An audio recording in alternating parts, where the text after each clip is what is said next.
Good morning, everyone, and welcome to Great Day Houston. All right, so we often think women are the ones who are riding that roller coaster of emotions, right? But did you know that men are also emotional beings? This is June is Men's Health Month, and so that's one of the things that we're talking about with Eric Rittmeyer. He is the author of The Emotional Marine. Good morning, Eric. Deborah, good morning. So nice to see you. Thanks for having me back. You're absolutely welcome. Hey, I want to start with a joke, if you don't mind. Okay. So what did the computer eat? No, I'm sorry, I messed it all up. I was gonna say, what did the robot eat with its guacamole? What kind of chips? Never mind. I know the answer. Do you want me to tell you, or do you want to give it to me? Yeah, you tell me. Computer chips. Yeah, okay, I messed the whole thing up. All right. Eric always does his mic check in the morning with our director, Frank, and y'all kind of trade your dad jokes. I walked in on the back end of it, so it was like, so let's see. Okay, what did the robot eat with its guacamole? What kind of chips? Computer chips. All right, there we go.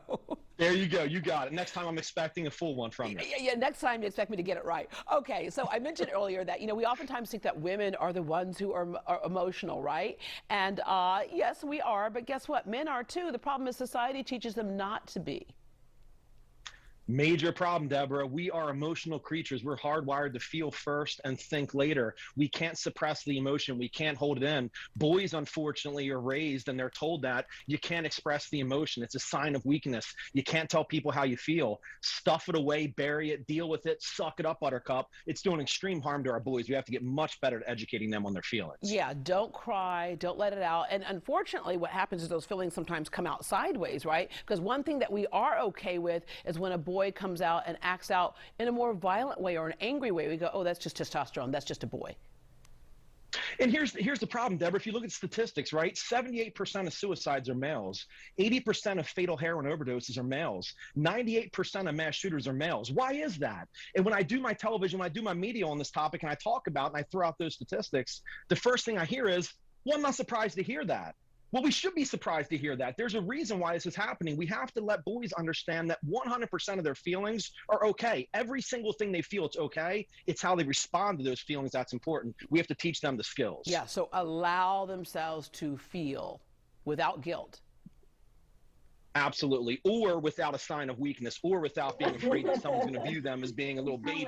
Yeah. Okay, one of the things is to go ahead and label your feelings. Critically important. If we can't label our feelings and express how we feel in an appropriate way, we're going to ruin relationships. This requires vulnerability, though, Deborah, and that's the problem. For us to really identify how we're feeling, we have to be honest with ourselves. We have to dig deep down. A lot of people have a difficult time with that, again, because they haven't been taught how to do it. They've been told to hold it in. That's a big problem. Yeah. So practicing emotional honesty, and it requires that vulnerability. And so how do they start to do that?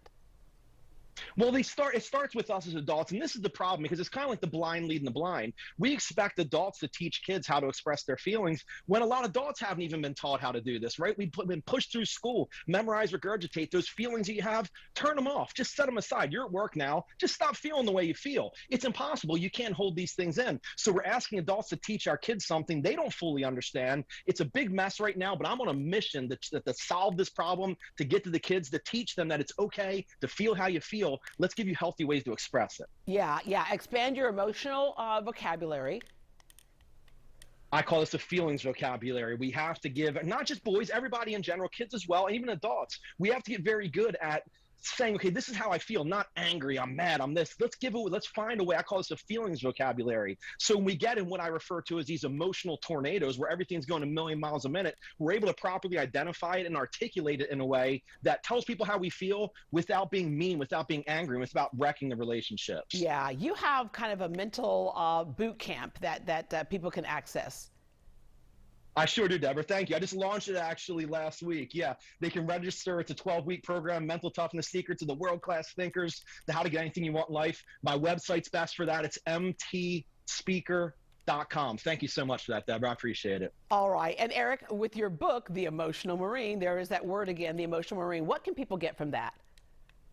This is, I call this the 2021 equivalent to the hippies movement from the 1960s, Deborah. This is a make love, not war, Kuna Matata. My book is just all about being a decent human. We're hardwired to love each other. Everybody wants peace, kindness, happiness. My book is just all about simple tips anybody can use to become friends with people. The ladies love it because they give it to the guys, because the guys are lacking in this stuff, right? We're just cardboard boxes. Yeah. We don't have feelings. Yeah, the guys are sneaky and reading. Okay, what do I need to do next? Okay, all right. They're dog-earing the pages. All right. Eric, thank you so much. I promise next time I won't mess up the joke. I have one for you next time, Deborah. Thank you. All right. And for more information on Eric Rittmeyer, you can just go to greatdayhouston.com. Again, he is the author of The Emotional Marine. When we come back, we've heard across